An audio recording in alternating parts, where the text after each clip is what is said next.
தினமலர் நேயர்கள் அனைவருக்கும் வணக்கம். ரீசெண்டா டாடா மோட்டார்ஸோட சேல்ஸ் வந்து பயங்கரமா டிப் ஆயிட்டு இருக்கு. குறிப்பா இவங்களோட இவி மார்க்கெட் ஷேர் வந்து லாஸ்ட் 3 இயர்ஸ்ல 80% இருந்து இப்போ 44% வந்து நின்று இருக்கு. இதுக்கு முக்கியமான காரணம் எம்ஜியோட இவி வின்சர், மஹேந்திரா ரீசெண்டா லான்ச் பண்ணியிருக்க 2 எலக்ட்ரிக் எஸ்யூவி சொல்லிட்டு பல கார்கள் ரொம்ப முக்கியமா இதுக்கு காரணமா இருக்குன்னு சொல்றாங்க. ஸோ டாடா மோட்டார்ஸ் வந்து இந்த மார்க்கெட் ஷேரை எப்படியாவது நம்ம ரீகெயின் பண்ணி 50க்கு மேல கொண்டு வந்துடணும் அப்படிங்கிறதுக்காக ப்ரீமியம் எலக்ட்ரிக் எஸ்யூவி செக்மெண்ட்ல Harrier.EVங்கிற எலக்ட்ரிக் எஸ்யூவி லான்ச் பண்ணியிருக்காங்க. ஸோ இந்த காரை பற்றி சொல்லணும்னா India's fastest car made by an Indian company அப்படின்னு சொல்லலாம். இந்த காரை டிரைவ் பண்ணுறதுக்காக நம்ம டெல்லி வந்திருக்கோம். இந்த வீடியோவில் இந்த காரோட எக்ஸ்ட்ரானரி பெர்ஃபார்மன்ஸ் டீட்டெயில்ஸு, இது வரைக்கும் கண்டிராத பல கட்டிங் எட்ஜ் டெக்னாலஜிஸ் வந்து இதில் இன்டெகிரேட் பண்ணியிருக்காங்க. ஸோ அந்த விஷயங்கள் எல்லாத்தையும் டீட்டெயிலாக இந்த வீடியோவில் நம்ம பார்க்கலாம்.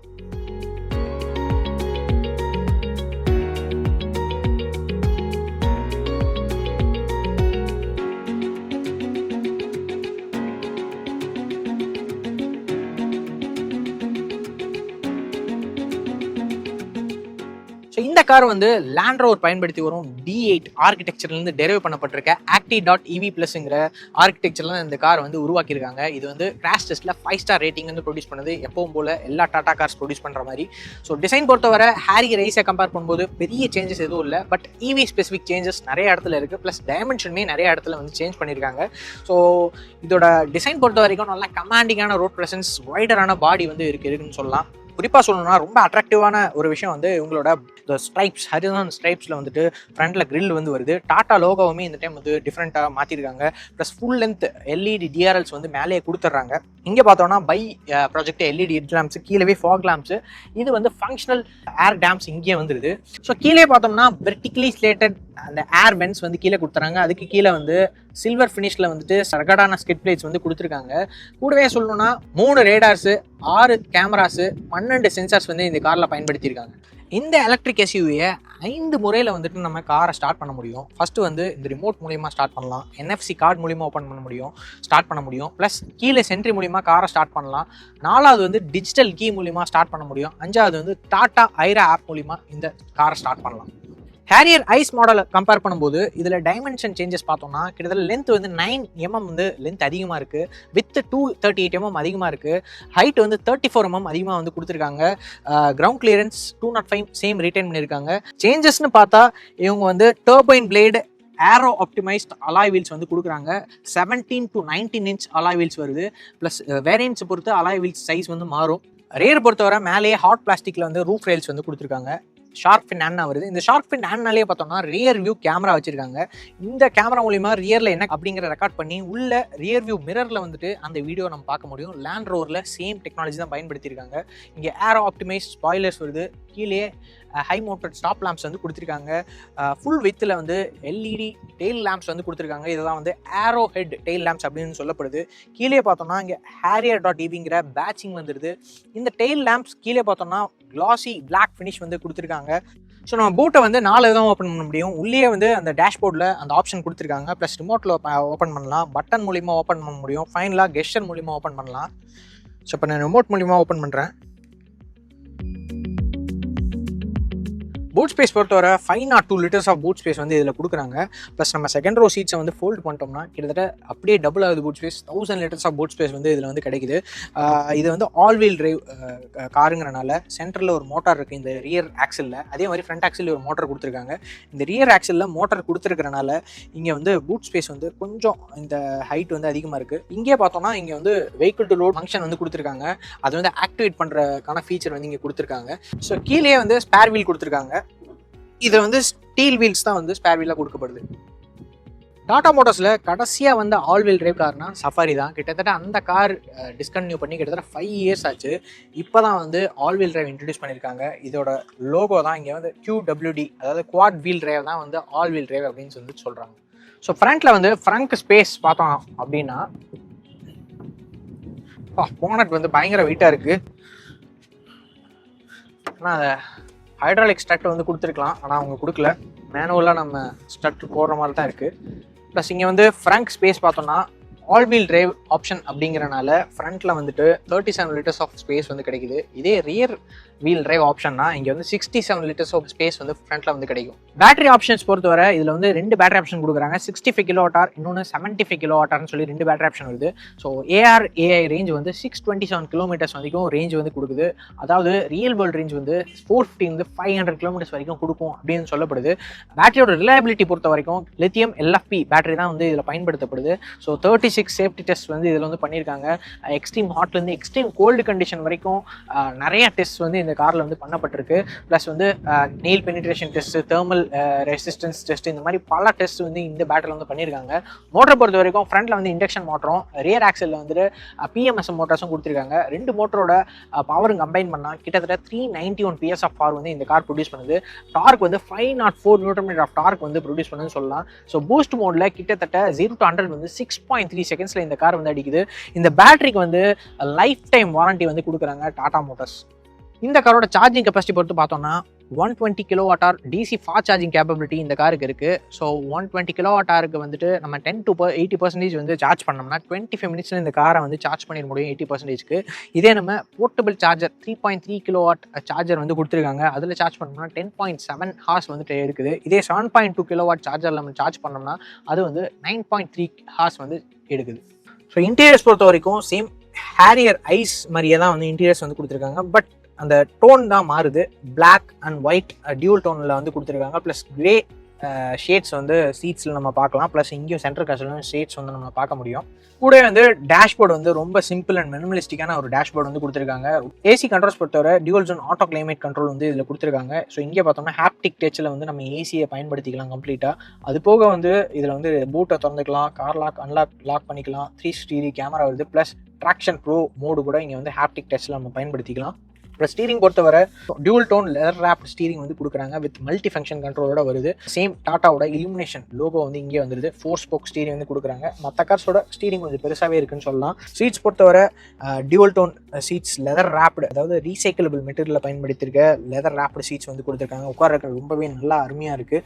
ஸோ அண்டர் தை சப்போர்ட் ஓகே, டீசெண்டான அந்த சப்போர்ட் தான் வந்து கொடுக்குறாங்க. பட் உட்காருக்கு நல்லா கம்ஃபர்ட்டாகவே இருக்குன்னு சொல்லலாம். கூடவே இந்த சீட்ஸில் வந்து வென்டிலேஷன் ஆப்ஷன் ஃப்ரண்ட் சீட்ஸில் வந்து கொடுக்குறாங்க. Plus electronically operated seats, front 2 சீட்ஸுமே எலக்ட்ரானிக்கலி ஆப்ரேட்டடாக வந்துருது.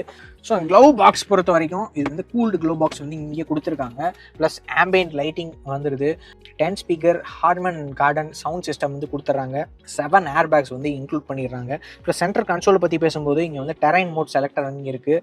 இதுலேயே வந்து 6 விதமான மோட் இருக்குது. நார்மல், ஸ்னோ கிராஸு, மட் ரட்ஸு, சாண்டு, ராக் ராலு, கஸ்டம் மோட்னு சொல்லி 6 மோடு வந்து கொடுத்துருக்காங்க. டிரைவ் மோட் பொறுத்தவரை பூஸ்ட், எக்கனாமி, சிட்டி அண்ட் ஸ்போர்ட்ஸ்னு சொல்லி 4 மோடு வந்து கொடுக்குறாங்க. இதான் வந்து இன்ஜின் த்ரஸ்டர் மாதிரி வந்துட்டு இங்கே ஒரு டிரைவ் மோட் செலக்டர்ஸ் வந்து இங்கே வந்து கொடுத்துருக்காங்க நம்ம பார்க்கணும். கூடவே electronic parking with auto hold option வருது. இங்கே ஒயர்லெஸ் ஆப்ஷன் கொடுத்துட்றாங்க. 45 வாட் ஃபாஸ்ட் சார்ஜிங் கேப்பபிலிட்டி வந்துருது. USB A டைப் இங்கே கொடுத்துட்றாங்க சார்ஜிங் போட்டு. USB C type fast charging கேப்பபிலிட்டியோட வந்துருது. கப் ஹோல்டர்ஸ் 2 வந்து இங்கே கொடுத்துட்றாங்க. ப்ளஸ் சாவி விற்கிறதுக்கு அழகான ஒரு ஸ்லாட் வந்து இங்கே கொடுத்துருக்காங்க. இந்த ரவுண்டான சாவிங்கிறனால அழகான ஸ்லாட் இங்கே வந்து கொடுத்துருக்காங்க. ப்ளஸ் இங்கே பார்த்தோம்னா 12 வோல்ட் சார்ஜிங் சாக்கெட் வந்து இங்கே கொடுத்துட்றாங்க. Plus 5 volt USB C type charging வந்து இங்கே கொடுத்துருக்காங்க. 2 கொடுத்துருக்காங்க. இதுவுமே வந்து இந்த ஆம்ரெஸ்ட் கீழே இருக்க ஸ்டோரேஜுமே வந்து கூல்டு ஸ்டோரேஜ் தான். மேலே வந்து பெரிய பேனோராமிக் சன்ரூஃப் வந்து கொடுத்துருக்காங்க. அதுவும் வாய்ஸ் அசிஸ்டட் பேனோராமிக் சன்ரூஃப் தான். இன்டீரியரில் ரொம்ப ஹைலைட்டான விஷயம் வந்துட்டு இவங்க கொடுத்துருக்க இன்ஃபோடைன்மெண்ட் சிஸ்டம் தான். கிட்டத்தட்ட வந்து இது வந்து 14.53 இன்ச்சில் வந்து கொடுத்துருக்காங்க. ஃபர்ஸ்ட் டைமாக சாம்சங்கோட QLED டிஸ்பிளே வந்து இதில் கொடுத்துருக்காங்க. யூஸ் பண்ணுறதுக்கு ரொம்பவே இன்ட்யூட்டிவாகவும் ஃபோனில் யூஸ் பண்ணுறதுக்கு ஈக்குவலான ஒரு டச் சென்சிட்டிவோட வருது. ப்ளஸ் டிரைவர் டிஸ்பிளே பொறுத்த வரைக்கும் இது வந்து 10.25 இன்ச்சில் கொடுத்துருக்காங்க. லெக் ரூம் பொறுத்தவரை போதுமான அளவு இருக்குது. ரொம்ப அதிகம்னு சொல்லிட முடியாது. பட் ஆனால் 3 பேர் தாராளமாக உட்கார அளவுக்கு இங்கே வந்து ஸ்பேஸ் வந்து இருக்குது. ஃப்ளாட் ஃப்ளோர் கொடுத்துருக்காங்க. ஸோ அதனால் 3 பேர் தாராளமாக உட்காந்துக்கலாம். சீட்ஸுமே ரொம்ப அருமையான சீட்ஸ் தான் வந்து கொடுத்துருக்காங்க. Leather ராப்ட் seeds. ஸோ இங்கே வந்து hand rest with cup holders வந்து கொடுத்துட்றாங்க. மேலே ஹெட்ரூம் பார்த்தோம்னா ஏன்னா 5.8 இருக்கேன், எனக்கே இவ்வளோ தூரம் வருது. பட் 6க்கு கரெக்டாக இருக்கும். நம்ம அட்ஜஸ்ட் பண்ணி தான் உட்கார மாதிரி இருக்கும். பட் ஆனால் லெக் ரூம் ஸ்பேஸ் இருக்காங்க, தாராளம் அட்ஜஸ்ட் பண்ணி உட்காந்துக்கலாம். உட்காரக்கான கம்ஃபர்ட் வந்து ரொம்பவே நல்லா இருக்குன்னு சொல்லலாம். ஹெட்ரெஸ்ட் பார்க்குறோம், ரொம்ப டிஃப்ரெண்டான ஹெட்ரெஸ்ட் வந்து கொடுத்துருக்காங்க. லாங் டியூரேஷன் நம்ம உட்காந்துட்டு படுத்துட்டு போகிற அளவு வந்து கொடுத்துருக்காங்க. ஸோ ஏர்வின்ஸ் நார்மலாக இங்கே கொடுப்பாங்க, நான் இங்கே கொடுக்கல. இந்த டைம் வந்து 2 பில்லர்ஸ்லையும் வந்து ஏர் வென்ட்ஸ் வந்து கொடுத்துருக்காங்க. இங்கே வந்து நம்ம கண்ட்ரோல் பண்ணிக்க முடியும். Plus 65 what fast charging capacity 2 கொடுத்துருக்காங்க. USB-C டைப்லேயே வந்து 2 கொடுத்துருக்காங்க. ப்ளஸ் ஏர் பியூரிஃபையர் வந்து இந்த கார்லேயே வந்து கொடுத்துட்றாங்க. ஸோ நல்ல ஒரு ரெஃப்ரெஷ்டான ஏர் கிடைக்கணும் அப்படிங்கிறதுக்காக. ப்ளஸ் இங்கே சன் பிளைண்ட் வந்து கொடுத்துட்றாங்க. தேவையான யூஸ் பண்ணிக்கலாம். டிரைவ் எக்ஸ்பீரியன்ஸ் பொறுத்த வரைக்கும் நம்ம ஓட்டினது வந்து dual motor all wheel drive setup வந்து நம்ம ஓட்டணும். கிட்டத்தட்ட 504 நியூட்டன் ஆஃப் டார்க் வந்து ப்ரொடியூஸ் பண்ணுது. ஸோ அதனாலேயே வந்து நம்ம டேப் பண்ணால் இன்ஸ்டன்ட் டார்க் அண்ட் பிளிஸ்டரிங்கான ஒரு பேஸ் வந்து கிடைக்குன்னு சொல்லலாம். 0 to 100 வந்து 6.3 செகண்ட்ஸில் வந்து அடிக்குது. ஸோ பூஸ்ட் மோடில். ஸோ அதனாலேயே வந்து த்ராட்டல் எக்ஸ்பீரியன்ஸ் சூப்பர்பான ஒரு த்ராட்டல் எக்ஸ்பீரியன்ஸ் கொடுக்குறாங்க. பர்ஃபார்மன்ஸு தரமாக இருக்குதுன்னு சொல்லலாம். ஸ்டெபிலிட்டி அண்ட் கிரிப்பில் வந்துட்டு நான் ரொம்ப சர்ப்ரைசிங்காக இருக்குது. ஏன்னா இவ்வளோ பர்ஃபார்மன்ஸ் இருக்க காரு ப்ளஸ் கிரவுண்ட் கிளியரன்ஸ் வந்துட்டு 205 mm இருக்குது. ஸோ நம்ம ஹை ஸ்பீட்ஸ்லேயே இருக்கட்டும், நம்ம வந்து கார்னரிங் பண்ணும்போதாக இருக்கட்டும், பாடி ரோல் ரொம்பவே மினிமலாக இருக்குது. ஸோ அதுக்கு முக்கியமான காரணம் இவங்க பயன்படுத்தியிருக்க ultra glide suspension with frequency dependent dampers தான். சஸ்பென்ஷன் கொஞ்சம் சாஃப்டாக தான் இருக்குது. பட் இருந்தாலுமே வந்து ஸ்டெபிலிட்டி வந்து போகாத மாதிரி, ஸ்டெபிலிட்டி வந்து நமக்கு அதிகம் கிடைக்கிற மாதிரி அவங்க டிசைன் பண்ணியிருக்காங்க. ரொம்பவே சர்ப்ரைசிங்காக இருக்குது இந்த மாதிரி சஸ்பென்ஷன் அவங்க கொடுத்ததுக்கு. நார்மலாக இப்போ ஸ்டெபிலிட்டி நல்லா இருக்கணும்னா சஸ்பென்ஷன் ஸ்டிஃபாக இருந்தால் ஸ்டெபிலிட்டி நல்லா இருக்கும் அப்படின்னு சொல்லப்படும். ஸோ அதே மாதிரி இதில் வந்துட்டு சஸ்பென்ஷன் சாஃப்டாக இருந்தாலுமே நமக்கு கார்னரிங் பண்ணும்போது சூப்பர்பான ஒரு கிரிப் வந்து கிடைக்குன்னு சொல்லலாம். என்ன இந்த டயர்ஸ் எல்லாம் கொஞ்சம் ஃப்ளாட்டாக இருந்தனால எனக்கு பெருசாக கிரிப் வந்து கிடைக்கல. பட் இந்த சஸ்பென்ஷன் வெரி கேர்ஃபுல்லான ஒரு சஸ்பென்ஷன் அப்படின்னு சொல்லலாம். நல்ல ஒரு ப்ளஷ்ஷான கம்ஃபர்ட் வந்து உள்ளே கொடுக்குது. ஸ்டீரிங் பிஹேவியர் எப்படி இருக்குன்னு நம்ம பார்த்தா இது வந்து லோ ஸ்பீட்ஸில் ரொம்பவே சாஃப்டாக ஈஸியாக மூவ் பண்ணுற மாதிரி இருக்குது. இதே நம்ம இன்ஸ்டண்ட்டான டார்க் கொடுக்கும்போது என்ன ஆகுதுன்னா அது வந்து இன்னும் கொஞ்சம் ஹார்டாக இருந்தால் இன்னும் பெட்டராக இருக்கும்னு தோணுது. அதே மாதிரி ஹை ஸ்பீட்ஸில் இன்னும் கொஞ்சம் ஹார்டாக இருக்கணும் அப்படிங்கிற மாதிரி எனக்கு ஒரு தாட் இருந்தது. ஸோ அதை வந்து இன்னும் கொஞ்சம் ஹெவி பண்ணால் இன்னும் நம்ம டிரைவிங் டைனமிக்ஸை இன்னும் பெட்டர் ஆகும் அப்படின்னு சொல்லப்படுது. இதில் நான் பெரிய இஷ்யூ என்ன ஃபைன் பண்ணேன்னா இதில் வந்து வின் நாய்ஸ் வந்து 80-90 கிலோமீட்டர் போகும்போது உள்ளே என்டர் ஆகுது. நார்மலாக இப்போ நல்ல ஒரு இன்சுலேஷன் இருந்தது அப்படின்னா இந்த வின் நாய்ஸ் வந்து உள்ளே வராது. ஸோ எவ்வளோ ஸ்பீடாக ஓட்டினாலும் அந்த ஸ்பீடு வந்து உள்ளே தெரியாத மாதிரி கார் இருக்கணும். பட் ஆனால் இது 85-90 கிலோமீட்டர்லேயே வந்துட்டு அந்த வின் நாய்ஸ் உள்ளே வரனால அந்த வெளியே இருக்க ரொம்ப ஸ்பீடாக போகிற மாதிரி 100லேயே வந்து தெரியுது. ஸோ அதுதான் வந்து ஒரு இஷ்யூவாக நான் பார்க்குறேன். மற்றபடி பிரேக்ஸ் வந்து ரொம்பவே ப்ரிடிக்டிபிளான நியூட்ரலான பிரேக்ஸ் வந்து கொடுத்துருக்காங்க. ரொம்ப சென்சிட்டிவாகவும் இல்லை, ரொம்ப கம்மியாகவும் இல்லை, கரெக்டாக நார்மல் லெவலில் வந்து ரொம்ப இன்ட்யூட்டிவாக கன்சிஸ்டண்டான பிரேக்கிங் வந்து கொடுத்துருக்காங்க. இதோட பெரிய ஹைலைட்டே வந்துட்டு all wheel drive off roading capabilities தான். ஸோ நம்ம இந்த ஆஃப் ரோடிங் கேப்பபிலிட்டிஸை ட்ரைவ் பண்ணியே பார்த்தோம். கிட்டத்தட்ட வந்து எந்த ஒரு மண், சகதி, புழுதி, தண்ணி எதாக இருந்தாலும் ஈஸியாக இட் கேன் கம் அவுட். அந்த அளவுக்கு ஒரு கேப்பபிலிட்டி வந்து இந்த ஆல் வீல் டிரைவ் சிஸ்டம்க்கு இருக்குது. இதிலே வந்து டெரைன் மோட்லேயே கிட்டத்தட்ட boost, rock crawl, muds, ruts, snow, grass, sand, கஸ்டம்னு சொல்லி பல மோட்ஸ் வந்து கொடுத்துருக்காங்க. ஆஃப் ரோடிங் அசிஸ்ட்டும் வந்து இதில் வந்து கொடுக்குறாங்க. ட்ராக்ஷன் ப்ரோ அப்படிங்கிற ஒரு ஆப்ஷனும் வந்து இதில் இருக்குது. ஸோ அதுவும் இல்லாமல் நம்ம இப்போ ஆஃப் ரோடிங் எதாவது பண்ணுறோன்னா 540 டிகிரி கேமரா கூட நம்ம இதில் வந்து கீழே அண்டர் ஹுட் நம்ம பார்த்துக்க முடியும். ஸோ அது வந்து ஒரு சூப்பர்பான ஒரு ஃபீச்சர்னு சொல்லலாம். கிரேடபிலிட்டி அண்ட் வாட்டர் வேடிங் பற்றி சொல்லணும்னா கிரேடபிலிட்டி சொல்லவே தேவையில்லை. கிட்டத்தட்ட 34 டிகிரி ஆஃப் கிரேடபிலிட்டி இருக்குது. 34 டிகிரி ஆங்கிளில் நம்ம ஏற்றத்துலேயும் வந்து ஈஸியாக ஏறுற அளவுக்கு அந்த அளவு ஒரு கேப்பபிலிட்டி இந்த காருக்கு இருக்குது. வாட்டர் வெயிட்டிங் வந்து 600 mm of water wading capacity இருக்குது. நம்ம சென்னை மாதிரி இடங்களில் இருக்கிறது பெட்டராக இருக்கும்னு நினைக்கிறேன். இதுக்கு முக்கியமான காரணம் உங்களோட டிபச்சர், பிரேக் ஓவர், அப்ரோச் ஆங்கிள் தான் முக்கியமான காரணம். எல்லாமே அதிக டிகிரியில் வந்துட்டு இவங்க கொடுத்துருக்காங்க. இந்த காரில் யூனிக்கான ஃபீச்சர்ஸ் நிறைய இருக்குது. குறிப்பாக சொல்லணும்னா இதில் ட்ரிஃப்ட் மோட்னு ஒன்று கொடுத்துருக்காங்க. காரை ஈஸியாக வந்து ஸ்லைட் பண்ண வைக்கிற மாதிரி. ஸோ ஸ்கிட் பண்ணணும்னா இந்த மோட் பயன்படுத்திக்கலாம். ரெண்டாவது சமன் மோட்னு ஒன்று கொடுத்துருக்காங்க. இது டெஸ்லா கார்ஸ்லாம் அதிகம் பார்க்க முடியும். ஆட்டோமேட்டிக்காக நம்ம காருக்கு வெளியே இருந்துகிட்டே ரிமோட் மூலியமாகவே ஒரு 6 மீட்டர் காரை முன்னாடியோ ஒரு 6 மீட்டர் காரை பின்னாடியும் வந்து ஆட்டோமேட்டிக்காக காரை மூவ் பண்ணிக்க முடியும். இது பார்க்கிங் அப்போ யூஸ்ஃபுல்லாக இருக்கும். ட்ராக்ஷன் ப்ரோ மோட்னு ஒன்று கொடுத்துருக்காங்க. இது வந்துட்டு இப்போ நார்மலாக 60 கிலோமீட்டருக்கு மேலே தான் வந்துட்டு அடாப்டிவ் க்ரூஸ் கண்ட்ரோல் நம்ம பயன்படுத்த முடியும். ஸோ அதே மாதிரி இது லோ ஸ்பீட்ஸில் ஒரு ஆஃப் ரோடிங்கில் ஈஸியாக இருக்கிற மாதிரி ஒரு 6 கிலோமீட்டர்லேருந்து 25 கிலோமீட்டர் வரைக்கும் இதில் வந்துட்டு ட்ராக்ஷன் ப்ரோ மோட் வந்து கொடுக்குறாங்க. ஸோ இது பயன்படுத்தணும்னா இந்த 6 கிலோமீட்டர்லேருந்து 25 கிலோமீட்டர் ஸ்பீட்லேயே வந்து ஆஃப் ரோடிங் ஆகட்டும், இல்லை வந்து ஸ்லோவாக போகிறனால டிராஃபிக்கில் கூட பயன்படுத்திக்கலாம். அந்த மாதிரி ஒரு ஃபீச்சர் வந்து இருக்குது. ப்ளஸ் ரிவர்ஸ் அசிஸ்ட்னு இன்னொரு ஃபீச்சர் கொடுத்துருக்காங்க. அது என்னென்னா இப்போ நம்ம ஏதாவது ரொம்ப சந்துக்குள்ளே கார் எடுத்துகிட்டு போகிறோம், அங்கே காரை திருப்ப முடியாது அப்படின்னா ரிவர்ஸ்லேயே வரணுங்கிறக்காக இந்த மோடை ஆன் பண்ணி விட்டோம்னா ஆட்டோமேட்டிக்காக நம்ம போகிற பார்த்தா அதுவே ட்ராக் பண்ணிக்கும். ஸோ ஒரு இடத்துல ஸ்டாப் பண்ணி ரிவர்ஸ் எடுக்கணும் அப்படின்னா இந்த மோடை தட்டி விட்டால் போதும், ஆட்டோமேட்டிக்காக கார் எப்படி உள்ளே போச்சோ அதே பார்த்துல வெளியே வந்துடும். ஸோ இந்த கார் கிட்டத்தட்ட ஒரு 5 நிறங்களில் வந்து கொடுக்குறாங்க. ஸோ இதோட ப்ரைஸ் வந்துட்டு கிட்டத்தட்ட ரியர் வீல் டிரைவ் பேஸ் வேரியண்ட்டுக்கு 21.4 லேக்லேருந்து ஆரம்பித்து ஆல் வீல் டிரைவ் ஸ்டெல்த்துக்கு 30.23 லேக்கில் வந்துட்டு ப்ரைசிங் பண்ணியிருக்காங்க. ஸோ இந்த காரோட டிரைவ் எப்படி இருக்குன்னு உங்களுக்கு தெரிஞ்சிருக்கும். இதே மாதிரி ஒரு நல்ல வீடியோவில் நெக்ஸ்ட் டைம் சந்திப்போம். until then bye from Kapil Murugesh.